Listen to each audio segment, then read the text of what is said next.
മഹാത്മാഗാന്ധി തൊഴിലുറപ്പ് പദ്ധതി ചെയ്യുമ്പോൾ പരിസ്ഥിതിയെ നശിപ്പിച്ചും കൊണ്ട് ചെയ്യരുത് എന്ന ഗവൺമെൻറ്റിൻ്റെ നിയമത്തിന് ഒരു വിലയും കൽപ്പിക്കാതെയാണ് തൊഴിലുറപ്പ് തൊഴിലാളികൾ വേതനത്തിന് വേണ്ടി കാട് വെട്ടി പുല്ല് ചെത്തി മണ്ണിനെ കടലിലേക്ക് ഇളക്കിവിട്ട് പരിസ്ഥിതി കോട്ടം വരുത്തിക്കൊണ്ട് ഈ പ്രവൃത്തി ചെയ്തു വരുന്നത്.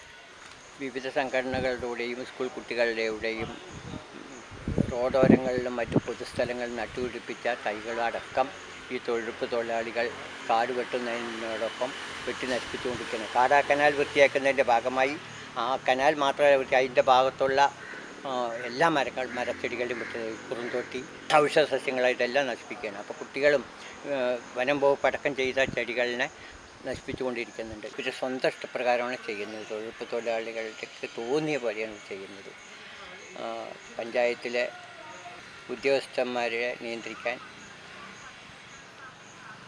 നിയന്ത്രണത്തിൽ ചെയ്യണമെന്നാണ് ഈ പ്രവൃത്തി. പഞ്ചായത്തിലെ ഓരോ തൊഴിലുറപ്പ് വിഭാഗം ഉദ്യോഗസ്ഥന്മാരുടെ നിയന്ത്രണത്തിൽ മാത്രം ചെയ്യിപ്പിക്കുകയാണെങ്കിൽ പരിസ്ഥിതി കോട്ടം വരില്ല. തൊഴിലുറപ്പ് തൊഴിലാളിക്ക് എന്താണ് ചെയ്യേണ്ടത്, എങ്ങനെ ചെയ്യേണ്ടത് ഒന്നും അറിയില്ല. കുറേ മണ്ണിനെ ഇളക്കുക, എങ്ങനെയെങ്കിലും സമയം കളഞ്ഞ് വൈകുന്നേരം വരെ 4:30 മണിയായാൽ വീട്ടിലേക്ക് പോവുക, ഇത് മാത്രമേ വേതനം വാങ്ങിക്കാൻ വേണ്ടിയിട്ട്. അപ്പോൾ ഓരോ കൃഷി ഓഫീസറുടെയും നിയന്ത്രണത്തിൽ ചെയ്യുകയാണെങ്കിൽ തൊഴിലുറപ്പ് പദ്ധതിക്ക് പരിസ്ഥിതിക്ക് കോട്ടം വരുത്താതെ ഇരിക്കും.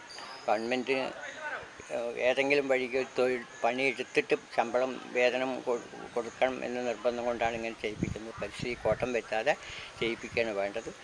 കൈതവാഴ പാടത്തിൻ്റെ വരമ്പത്തിൽ നടുകിലൂടെ പോകുന്ന പ്രകൃതി ഒരുക്കി കൈത്തോടുകളാണ്. അതിൽ കൈതവാഴയെല്ലാം വെട്ടി നശിപ്പിച്ച് മണ്ണിനെ കടലിലേക്ക് ഇറക്കി വിടുകയാണ്. കടലിലേക്ക് പോയ മണ്ണ് ഒരിക്കലും തിരിച്ചു വരില്ല. അങ്ങനെ പച്ചപ്പിനെ നശിപ്പിച്ചുകൊണ്ടിരിക്കുക.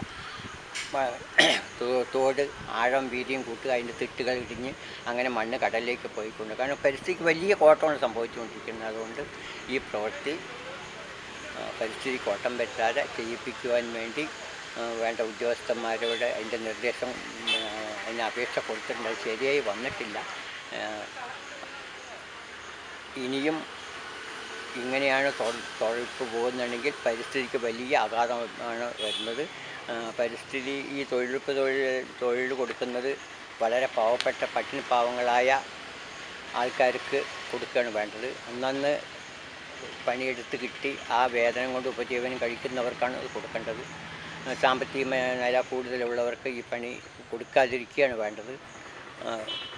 ജോലി തയ്ക്കാൻ വേണ്ടി, കോട്ട തയ്ക്കാൻ വേണ്ടി മത്സരിച്ച് തൊഴിലുറപ്പ് ചെയ്യുകയാണ് ചെയ്യുന്നത്. അപ്പോൾ എങ്ങനെയെങ്കിലും കുറേ പരിസ്ഥിതി നശിപ്പിച്ചാലും വില കുറേ പണിയെടുക്കണം മാത്രമേ ഉള്ളൂ. അതുകൊണ്ട് പണിയില്ലെങ്കിൽ തൊഴിലുറപ്പ് തൊഴിലാളി വീട്ടിലിരുന്നിട്ട് അവർക്ക് ഗവൺമെൻറ് ശമ്പളം കൊടുക്കേണ്ടി വേണമെങ്കിൽ പരിസ്ഥിതി നശിക്കില്ലല്ലോ. ഇത് ശമ്പളം കൊടുത്ത് വേതനം കൊടുത്ത് പരിസ്ഥിതി നശിപ്പിക്കുന്നതിനേക്കാൾ എത്രയോ ഭേദമാണ് വീട്ടിലിരുത്തി ഗവൺമെൻറ് ശമ്പളം കൊടുക്കുന്നത്.